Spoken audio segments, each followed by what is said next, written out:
Good morning, and thank you, Terrapin, for having me. Thanks, everybody, for coming. My name is Brian Hopkins, and I'll be your chairman for this morning's events and for one of the tracks this afternoon. This is a first for me. Normally, I speak with slides up here, but I brought my iPad this morning, so I'm going to actually try this out. There's a couple of logistics things we want to go over with you first. I'm embarrassed to admit that I got terribly lost going to the washroom coming here until I realized that it comes out right here to the left. So if you need the facilities, you go out and take your first left, and it's back over there. So first logistic thing. Second, is everyone here got on the internet? So we want to encourage everybody here to use your tablets, your phones, your computers, and get on the internet. The wireless is ETC venues. There's a bunch of them, but that's the one. The passcode is ETCV9092.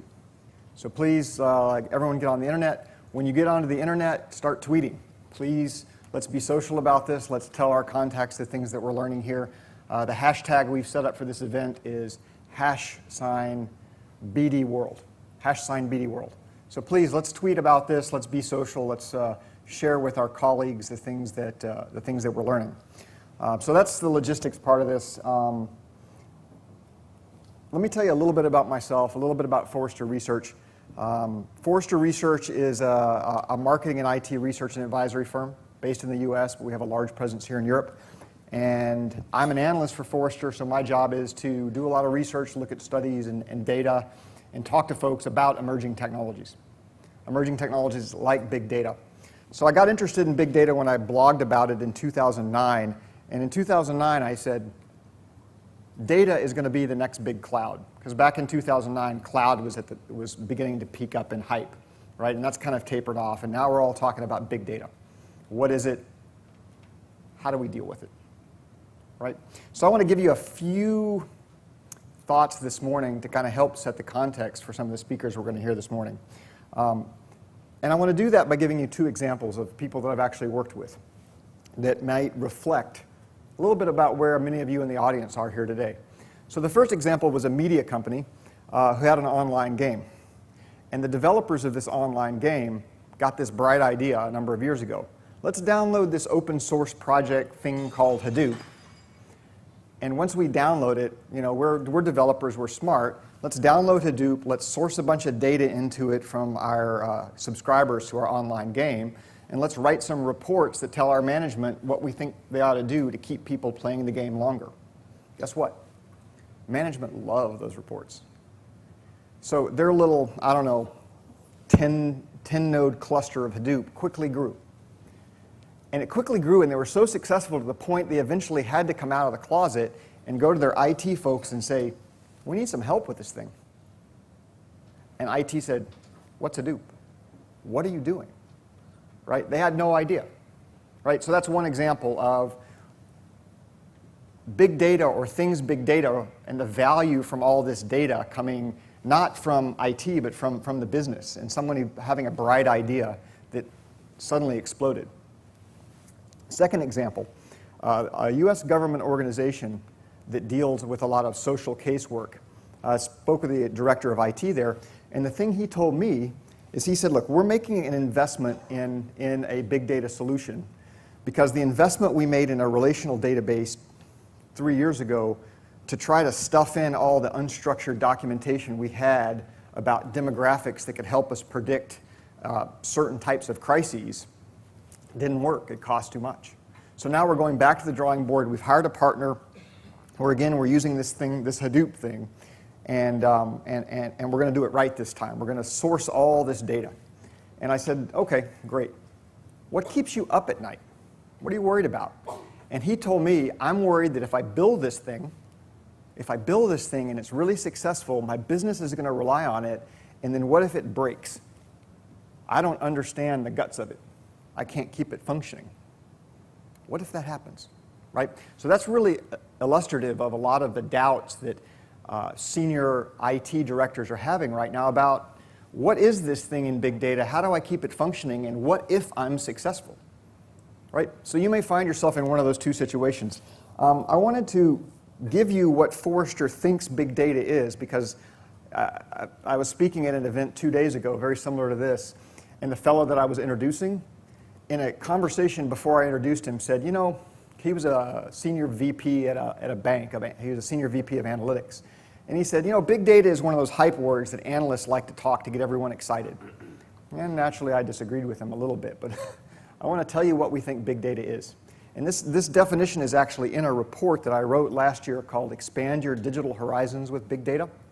And that report is actually available to you as an attendee of this conference, and in your material should give you the link where you can go to the Forrester website and download that for free. But the definition that we provided of big data is really very simple. It's techniques and technologies that allow managing or extracting value from data at extreme scale that make that economical or affordable. Pretty easy definition. But when I explain it to people, there's a lot buried in that. So number one, it's techniques and technologies. There's no big magic box where you can buy a big data box and source petabytes in it and turn the crank and out come insights. So don't let vendors tell you that that will ever happen. So you have to have the organization to understand the techniques of big data. So this morning we have a couple of speakers that I'm really excited to bring to you. The Director of Research for eBay and the Chief Data Scientist for PayPal. So they're going to be talking to you about what it means to create an organization that knows what to do with data, knows what those techniques are, in addition to the technology. So the second part of that definition is about extreme scale, right? So everyone's heard about volume, right? Velocity, variety of formats. Those are the three standard V's, right? I'm seeing some head bobs. But the thing I want to point out about our definition that's a little different is there's another thing. It's about variability and requirements. So I talk to people who are doing big data things all the time, and they're in big data not because they have high volume or high velocity or a lot of different formats, but it's because their requirements for analysis are changing so rapidly that the existing tools that they have that are more fixed schema and standard report driven don't work. So they're turning to big data, things with flexible analytic models where you can do a lot of different things, provided you have people who understand the techniques. And last thing is it's about economics. It's about economics.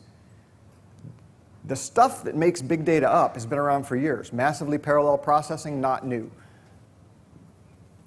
Data science, algorithms, statistical analysis, not new. What's new is it's all come together in a way that makes it economical to invest.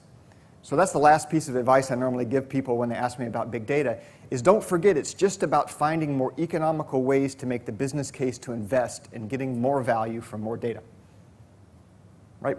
So one last thought I want to leave you on, and I'll introduce our first speaker, and that is this whole notion of data being the new oil.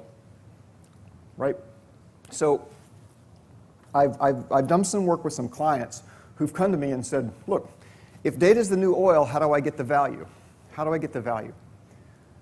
Well, everyone knows to get value from oil, you got to drill it, you got to refine it. You got to drill it and you got to refine it. So when you're drilling for your data, a media company I was working for, they came to me and says, how do I set up this data refinery? How do I create this platform? And when we actually got into the problems that they had, the problems they had was with accessing the data because they were so fragmented and so federated that every different executive that owned data in their company was not incentivized to share that data. So the biggest problem in drilling for the data was they didn't secure rights to the land. They didn't secure access to that data. Right? So think about when you're drilling for the data, when you're accessing the data, don't forget that people own that data, and that could be your stumbling point. So drilling for the data. Second thing is about refining, the refinery, or creating the platform. Right? So because we're Forrester, a research company, and we like to give you data, I'll give you a data point that kind of illustrates what I'm talking about. One of the surveys we run every year is a big product called Foresights. And in that Foresights, we ask IT decision makers about their budgeting priority. Last year's Foresights was over 2,000 executives, 2005. And of those executives, we took the ones who said they're investing in business intelligence and analytics, so 700 subset of that, and they said, what do you expect to get out of your investment in business intelligence and analytics? Not surprisingly, the number one investment was, hey, we want to improve our decision support tools. In a lot of cases, big data is about that. It's about using data in the raw faster to make decisions more in real time. But that's not what was really interesting about the survey. What was really interesting about the survey is the number 2 response was improved data quality and consistency.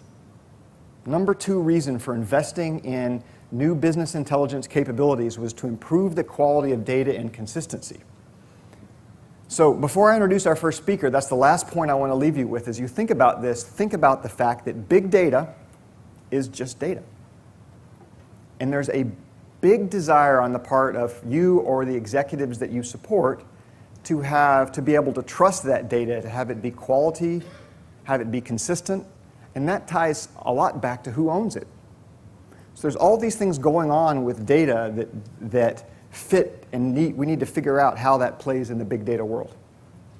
And a lot of that's what we're going to talk about this morning. So we have some great speakers lined up for you.